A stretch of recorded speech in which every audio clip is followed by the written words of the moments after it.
welcome back to my channel. So today I wanted to talk about creative flow and how to stay in a creative flow during times where we can't travel, during just times maybe when you're working on yourself more, when you're just maybe you're focusing more on your inner world, you're focusing more on your eternal self, and just like how to stay in that flow state where everything just goes exactly in alignment. There's no blocks, there's no ruts, there's none of your inner critic trying to judge you and make you feel like your outcomes are just like not good enough. I just want to talk about how I personally stay in this flow state where I allow ideas to come to me easily, how I just stay in a positive mindset during creativity. So my first thing that I do to ensure a positive state and to stay within my creative flow is I go into nature.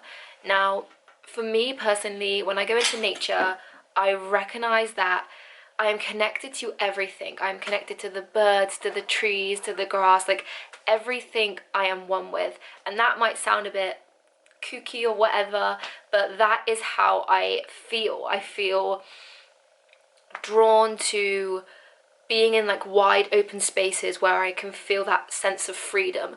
And what comes with that is my mind being able to be curious and explore and play. When we are in ruts and we are just in our own minds and we don't allow ourselves to experience the physical sensation of nature, we start to become very clouded in our perception. So instead of seeing abundance and seeing life and prosperity, like instead of seeing green and sky and air and all these beautiful physical sensations that are free to us, we don't have to pay for them. There is no excuse why we can't just go into nature. So when I'm in nature, I always take with me a journal, or I take with me some kind of notebook or sketchbook where I can write down all my ideas, all my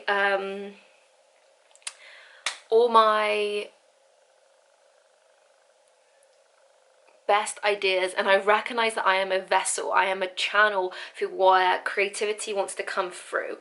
So if you can allow yourself to just spend 5 to 10 minutes in nature, it doesn't have to be every day, maybe every couple of days or every week, just allow yourself that time, because what comes with that is this stillness and this connection to like what is around you, your surroundings. My second tip that I would say to staying in creative flow is breathing and meditation. So maybe I've spoken about meditation before, I don't know, but meditation for me is how I connect to my higher self, how I stay in alignment, how I stay positive, how I continue to work through my fears, my obstacles, my challenges in life. I use meditation as a way to still the mind that is judging everything. We all have a mind that is just judging everything, everyone, comparing ourselves. We just have like a mind that is constantly recognizing what is going on around it, which is so normal because it's trying to protect you. But sometimes our thoughts can be useless, or overthinking can just be nonsense, and like it's not really a productive way for our creativity to come through. So meditation is how we declutter our mind. It's how we sit and observe our thoughts instead of engaging with them. Meditation for me has been positive because I've seen such a difference in my overall mental state of mind. Instead of getting angry about small things, now I will take the time to just sit and be still. So I think that is an important part for a creative person, because when we are creating, we want to allow it to flow effortlessly through us. We don't want to have these blocks. We don't want to have this judgment, this self-doubt. We want it to just come out how it feels in our mind, how we visualize it onto paper. And that is like an exchange from mind to hand. That is like a really beautiful exchange. So we have to be present, and we have to be like in our truest, highest self to allow that amazing idea to come through.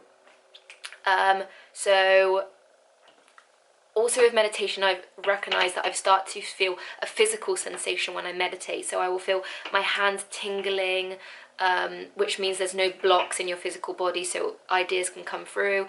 I've noticed visualization and manifestation and my imagination being so much more vibrant and vivid, and I start to have really amazing dreams, and I start to notice more synchronicities through meditation. Like, nothing bad can come from meditation, so just try to meditate. Whatever it is that you feel like you want to create, meditate on it and see it come to life in your mind, and I guarantee you it will come through on paper. My third thing I would recommend is to consciously consume. So whatever we are putting into our bodies, well, I guess that's the same as like eating. Whatever we're putting into our bodies will generate what we physically experience. So I tend to watch more things about artists, about inspiring people, about successful people, because that's the vibration I want to align with. And I guess I just allow myself to be inspired by others, but in a way where it helps me to understand my own creative motives. So for example, when I watch a YouTuber that talks about art and creativity, I recognize how they live their lives, and I start to see that there is positive attributes in their life that I want to have in my life. So when you consume consciously, you are making a commitment to yourself to be more positive. Whereas if you're consuming something that is not necessarily good, it's just, maybe it's toxic for you, or maybe it lowers your vibration, or maybe it just doesn't give you a positive mindset. It could be anything. It could even be a really short video that just, that will lower your dominant vibration. So you have to make sure and check in with yourself that what you're looking at on your timeline, what you're looking on your feed, maybe you want to declutter or disconnect for a while, just to allow a stillness and a peace of mind to come through. Oftentimes we get caught up in our minds, we get caught up on our phones, and I think it's important just to take stillness as a creator. Obviously this applies to creative people more, but obviously this can apply to everybody, I guess, because everybody knows what it feels like to have an attachment to their phone, or to not consume healthy foods maybe, and that makes their vibration go low. I don't know, everyone can kind of relate, I guess, but this is more for creative people. So yeah, I know that if I consume things that are negative, I will start to feel that way. So it's good to just make a separation and only consume what you really need to consume, and only consume what feels good for your soul.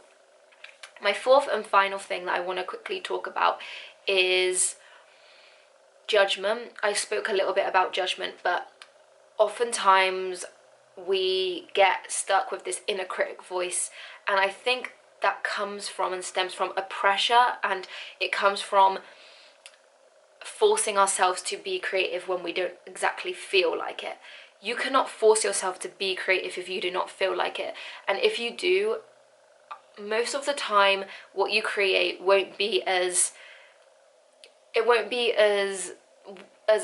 close to as what you imagined. I feel like, I think oftentimes we force ourselves to be creative when maybe we just need to do meditation, or maybe we just need to take a walk, or maybe we just need to take some space and breathe and be with ourselves, or read or write or watch a film, or just do something different to distract ourselves. But oftentimes we think we have to be creative every day, or otherwise we're not being productive. So as soon as you like take that fear and that like belief out of your mind, you start to recognize that your creative power and your creative flow does not equal what you create, doesn't equal how many outcomes you have. It is more about the process and how you feel being a creative person. For example, if I'm more of a writer than I am an artist. I write poetry, I write short stories. I really want to like publish a book eventually. That's like a goal for me. But every day I said to myself, I'm going to write every single day a piece of my book. And then it gets to the point where I wrote like 1,000 words, and I feel like I've got to write another 2,000 words. And it's like, no, like 1,000 words is enough. And tomorrow I will feel maybe clearer, and I will feel it will be easier for me to get those words out. But if I sat there on my desk and forced myself, you start to recognize that judgment, and that's when we start to fall into ruts and we start to fall into this inner critic and we start to fall into self-doubt. Don't force yourself if you really don't feel like it. It's okay to not create every single day. So yeah, I hope that helped. I want some feedback on this because I'm trying out to do a new video every single day about spirituality, personal development, creativity, artists. I'm just trying it out and see how I feel. So yeah, thank you so much for listening. Thank you for watching. I hope this helped, uplifted you, motivated you, inspired you in some way. Yeah, hope you have a beautiful day, and thank you for watching. Bye.